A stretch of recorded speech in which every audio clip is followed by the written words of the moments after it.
Hi! Welcome back to our channel, and I should say welcome back to myself because I have been MIA for a little while, but I'll tell you why soon. Before I get into that, I want to tell you what we're going to talk about in this video.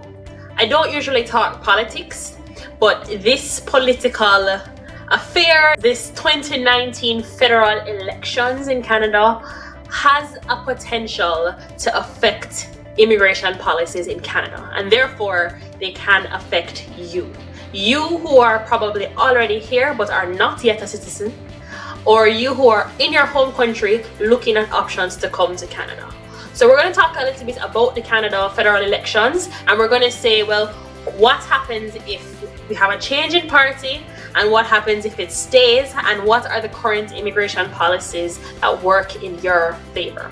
So we're going to get into this right now.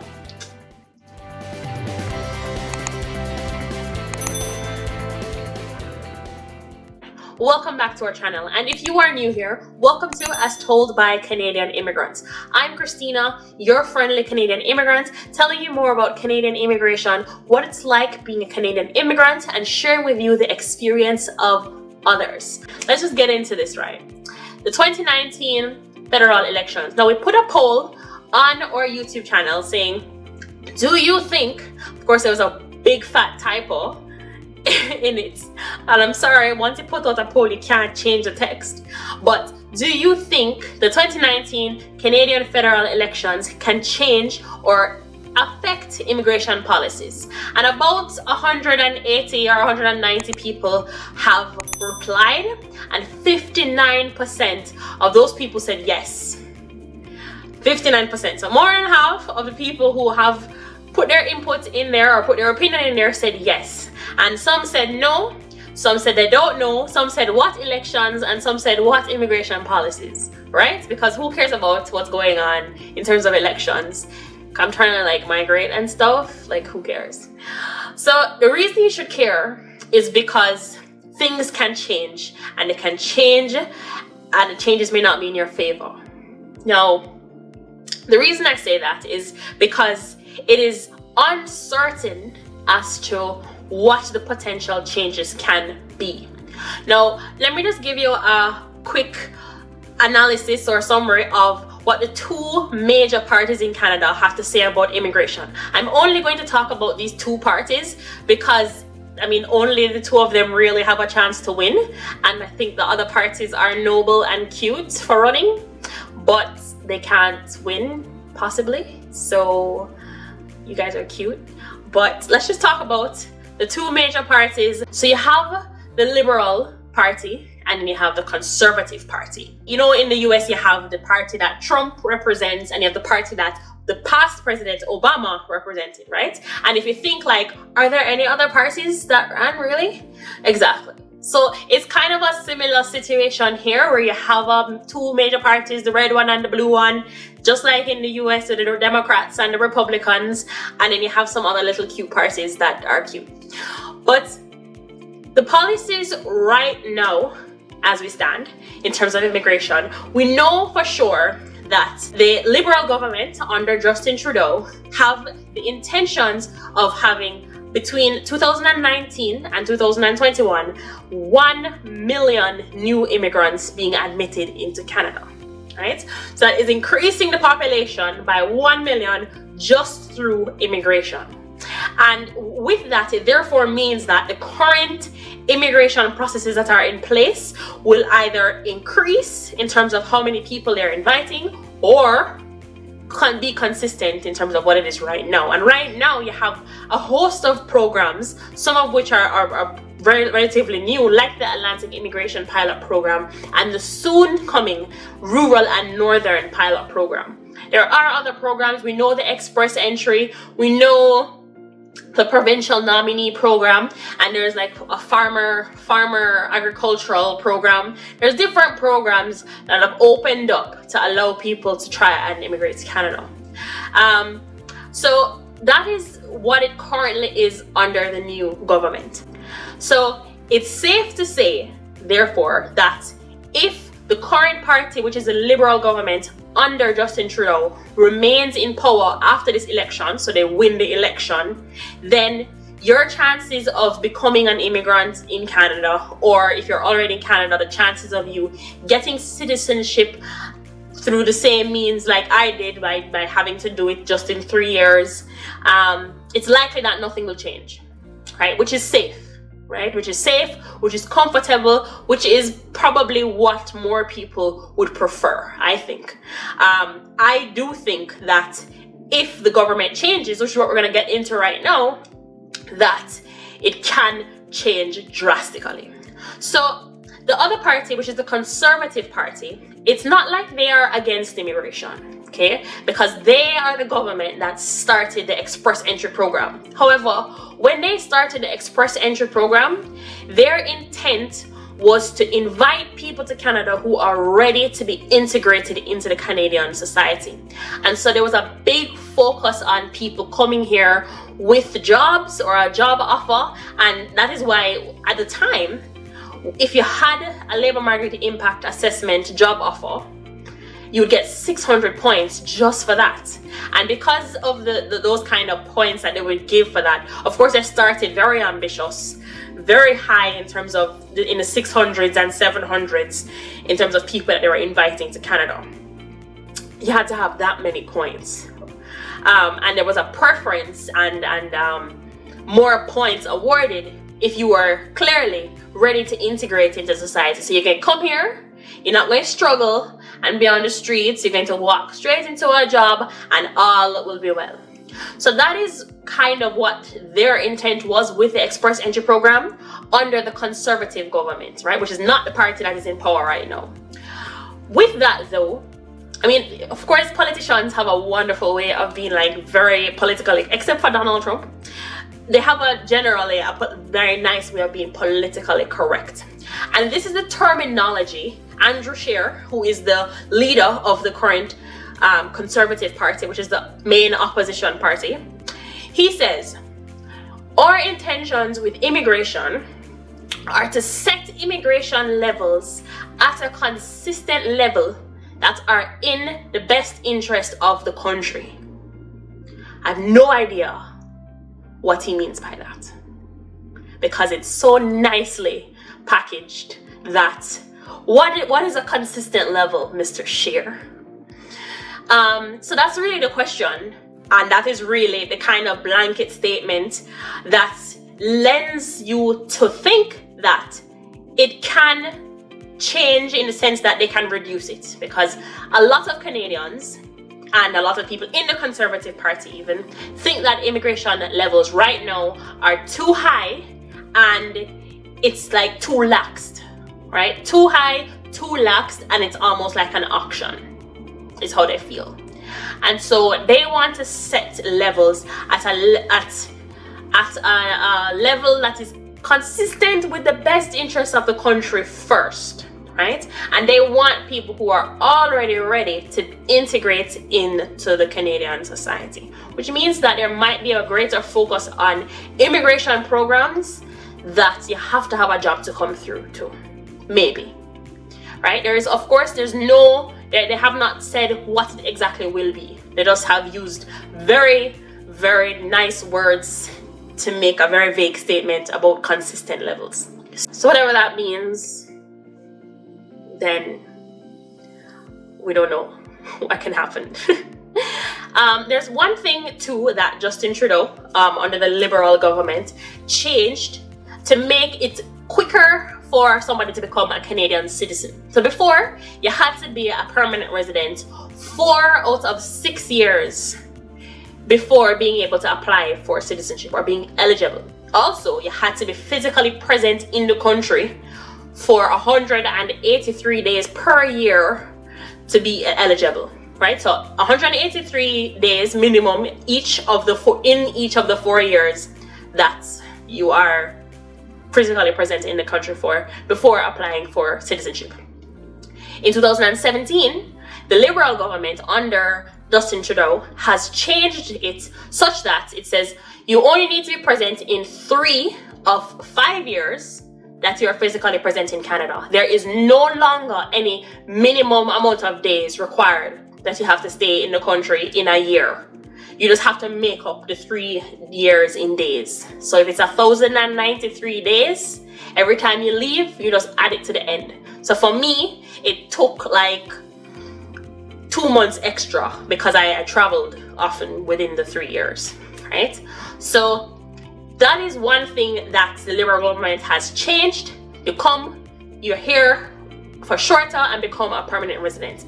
What they've also put in place is that if you have been here as an international student or a worker before you're a permanent resident, they allow you to count at least 1 year of that time before you become a permanent resident. So say for instance, you need 3 years to become a citizen. If you're here as an international student for 2 or 3 or 4 years, you can count 1 of those years. And then after you become a permanent resident, you only need 2 more years to become a citizen. And that's what I did.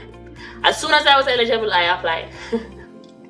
And this is something that was changed. Now, if the opposition party, which is the Conservative Party under Andrew Scheer, wins the elections, that process can be reversed. It can be taken away. It can be put right back to what it was, which is 4 out of 6 years, and you have to be physically present in X amount of days in the year, right? So that's one thing that could change, because that's something that the Liberals change. Another thing that could change is the amount of people that get invited to apply for permanent residency each month through express entry. The criteria or the minimum score also could possibly change, where right now it's in the 460s, which I think is relatively low and good. It can go up to the 600s. It can start at the 600s, where you're almost forced to go to school or come through some other program, right? So that's definitely something that could change, that would not necessarily be in your favor if the opposition party wins. Now, what is the probability of the opposition party winning? Right now, they keep on saying on the news that it's a close race, because in the polls, the Liberal Party is leading by 1%, if so much, 34.33 to 33.33. That with 34 being the Liberals, which is the current party under Justin Trudeau, and 33 being the Conservatives, and that's just in the polls. Now, how the elections work here is the party that wins the most seats is the party that wins the election. So it is projected that the Liberal Party will win more seats than the Conservative Party by far. And so there's a 63 to 30 something percent probability of winning, with 63% being the Liberal Party, which is the current party, and 30 something being the Conservative Party, which is the opposition party. So just for peace of mind and comfort, it is preferred for the sake of immigration. I mean, there's other policies that need to be considered when anybody is deciding to vote, and I get to vote this year, so I'm going to go and consider everything in its totality. But for the purpose of immigration and you guys, it is in your best interest to, one, that the current party stays in power, because then you know that things will either not change or get better in your favor to some extent. Or two, if the current party doesn't get back into power and they don't win, you need to do what you're doing quick. Do it very, very quickly. So if you are trying to enter the express entry pool, you need to enter it soon, because even if they win, it's going to take some time to implement the changes, right? It took Justin Trudeau a year and a half or so to make the changes to citizenship, but it took him less time to make the changes to express entry and the minimum points and all of that stuff. So I have heard of people who have said that, I want to go to Canada, but right now I don't really want to uproot my life, kind of taking it for granted that these policies will always be in place and it will always be this easy to come to Canada. It can change. In the span of 4 years, when a new government comes in, things can change drastically. There's one thing with the elections, and with not just the elections but just the party's policies on asylum seekers and refugees. Under the current government, which is Justin Trudeau and the Liberals, there's this policy that you're trying to put in place for asylum seekers, that if you applied for asylum in another country, you can't come and apply for it in Canada. And to me, it says to me, like, say for instance, somebody applied for asylum in the US. There are certain things that the US won't allow you to seek asylum for to come to their country, like domestic violence and I forget the other stuff, but like, say for instance, domestic violence is the case. Say for instance, Canada allows you to seek asylum through domestic violence claims, and the US doesn't. And this person tried to seek asylum in the US, and the US said, oh, sorry, we don't recognize domestic violence claims.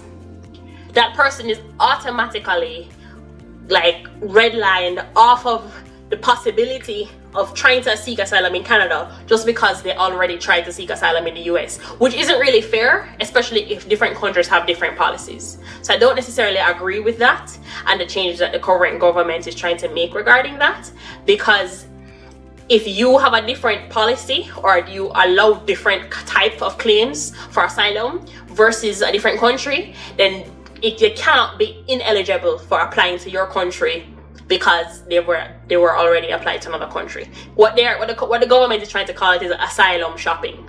Kind of, they were thinking that people are just going from country to country saying, take me, take me, take me. No, they're trying to escape their situations for different reasons, and I believe to be, or hope to be, legitimate reasons. But I don't think it's fair to say, sorry, did you try over there?